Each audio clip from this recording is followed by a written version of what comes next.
Apostol Santiago ang nakababata.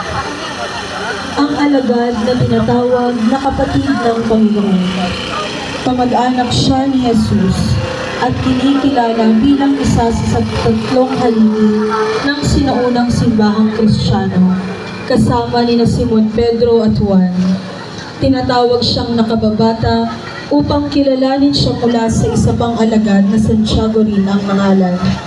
Tinatagurian din naman siyang gusto, ang ibig sabihin matuwid, dahil marahil sa kanyang maalab na pananalig. Ang nakababatang Santiago ay siyang naging unang pinuno sa simbahan sa Jerusalem at siya ring may akda ng sulat ni Santiago sa Bagong Tipan.